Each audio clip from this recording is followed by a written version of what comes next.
Good evening, everybody. We'll begin on page 295. Chapter 11. Hours later, when Kerry finally retracted the phone from her ear, she seriously wondered if the phone would separate or stick to her ear like glue. Unable to find a room she could secure, she had been forced to hold the phone to her ear in order to keep the conversation private. She had been talking to Tillman about Ted Davidson and what had happened at the grocery store, and also coordinating with the hospital and the Chicago PD to get Connor moved to a private room and to get more officers there to guard him. She had spoken with Agent Anderson, and the FBI was honing in on Tejada. The terrorist was apparently close to launching his bioweapon in D.C. and the bombs in L.A. and New York. 15 minutes ago, she had gotten off the phone with Tillman, Justin, and Nikki in their four-way conversation about their findings in Mallard Lake. By the time she ended the call, her cell phone rang again, and this time it was Neil. He wanted to meet with her, and didn't know how much she had been told thus far. "Now don't panic," he said instantly. "What happened, Neil? Are the kids okay?" She sounded exhausted, even to herself. "They're fine. Everything's okay. I promise. I took care of it. Are we on a secure frequency here?" "My phone's automatically secure, and I know what actually happened. I already spoke to my team, but I'm a little confused as to the details," she repeated. "We were attacked. But, if I understood Tillman correctly, you managed to disarm the guy?" "That's right." "How?" "I can't get into it right now," he said, quickly avoiding her question. "The kids didn't see anything. Reed got them out of the grocery store before that happened." "What about you? Why didn't Reed get you out?" "I stayed behind." Kerry's brow descended on her forehead. "Neil, do you have any idea how dangerous that was? You could have been killed. What were you thinking?" "There wasn't a whole lot of chance of me getting killed," Neil said, smiling slightly. He knew his way around a gun fairly well. "Oh, stop with the ego crap," Kerry ordered, practically yelling. She knew that her voice was carrying outside the small doctor's examination room she had commandeered. "You have no idea what you are into right now. You know what? I'm placing you under high surveillance. I'm going to get the FBI involved with this." "I understand your concern, Kerry, but Tillman already did everything that needs to be done. Mom and Dad are being picked up at the airport by FBI agents. You don't need to beep." "Hang on, Neil. I'm getting a beep." "Okay, I can wait." Kerry switched the line and answered, "Lieutenant O'Malley." "This is Anderson," Anderson told her. "What have you got?" "No new developments since I last talked to you, but the FBI apparently got word of what happened with your brother and children at the grocery store. Your family's being directly targeted by trained assassins, and we're taking over protective custody." Her mind reeling, she said, "Thank God. I'm surprised Tillman didn't already ask you." "We also need to talk to you as soon as you come back to work." "We can talk now." "This involves some discussion that's going on about Smith. We need you here for it, but you can take your time. We don't need to see anything happening right away. It's probably going to take a few days to coordinate everything from different agencies and get congressional approval." Kerry raised an eyebrow at the invocation of Congress and insisted, "Tell me what's going on, please." "I can't. I just wanted to give you a heads up." Kerry took a deep breath and said, "Okay, I should be back in as soon as Connor's out of the ICU and my parents arrive. At the latest, 2 days from now." "I don't see this moving any faster than that. If it does, I'll let you know." "Fine, but I will be back soon, and I want a full report as soon as I am." "I'm glad to hear it." Anderson's voice sounded very convincing as he said that. Kerry believed it. Tillman was much better in the lab than as he was trying to work with the FBI to solve anything. "A few agents are on their way to the hospital to secure Connor's area. The officers you appointed can be dismissed, or you can order them to stay. That's your call. We're placing agents in the house and letting Officer Reed go home." Kerry nodded. "I understand.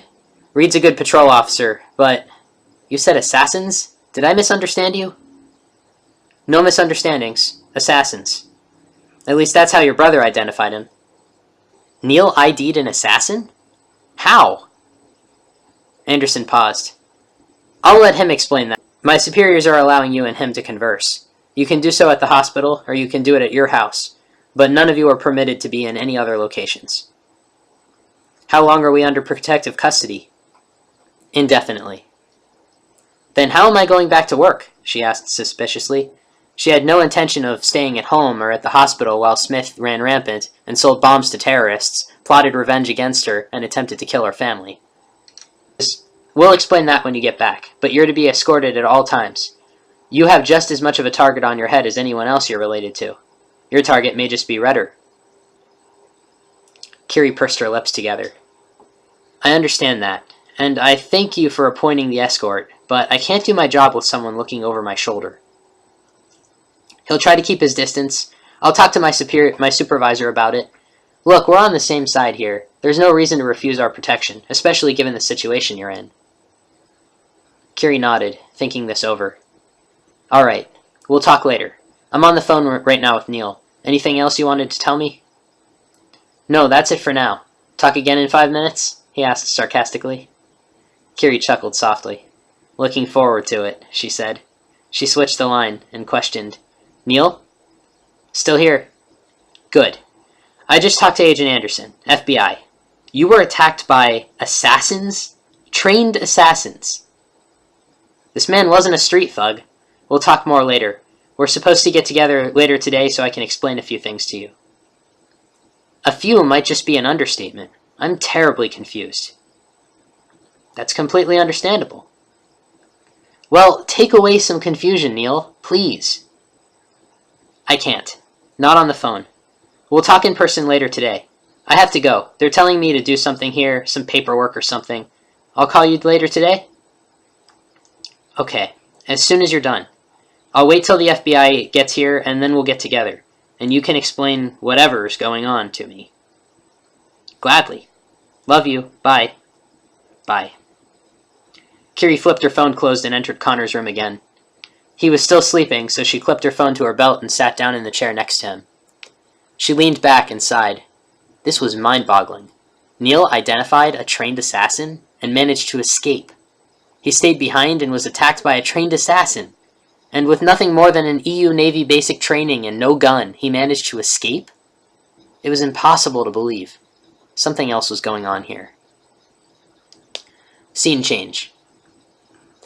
We were unable to get a clear shot and had to send the backup guy in, Ted Davidson explained to her. She was sitting with her back to him, staring at a computer screen in her most secure facility. She spun to face him. Were they killed? She knew the answer, but the question was not posed to gain information. We abandoned the backup guy. He was captured. He won't say anything. That's why we hired him. Were they killed? She repeated, her voice turning more severe, but the volume staying the same. He paused. No.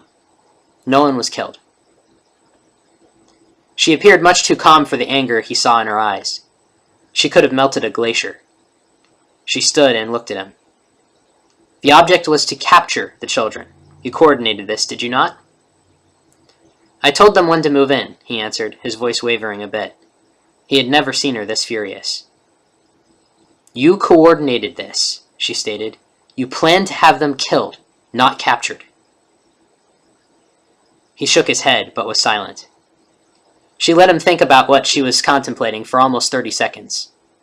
Then, all in one motion, she unholstered her energy weapon, discharged it in his face, and put it back in its holster.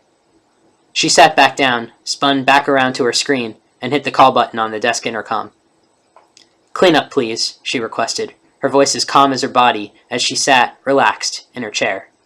It was time to plan the next move. She would have her revenge, her money, and her power, despite the incompetence of her subordinates. The janitor came in and cleaned up the body. She didn't turn her head. Her mirror beside her desk would tell her whether the janitor was suddenly carrying a gun. He was not. When he left, she realized what she needed to do.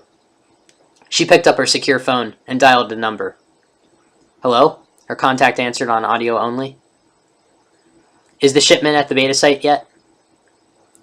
It arrived this morning. Secure? Perfectly. Thank you. Begin full production and prep the sub for my arrival. Of course. Set up an international summit for next week. We'll have it at the beta site. I want to give our guests a tour. Consider it done. She hung up the phone and proceeded to crack her knuckles and neck. She rubbed the back of her neck and pulled 2 mild painkillers from the prescription bottle on her desk.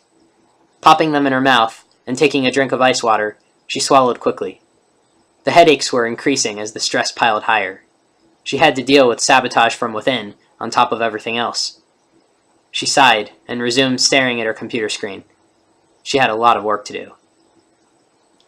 And we'll read more tomorrow.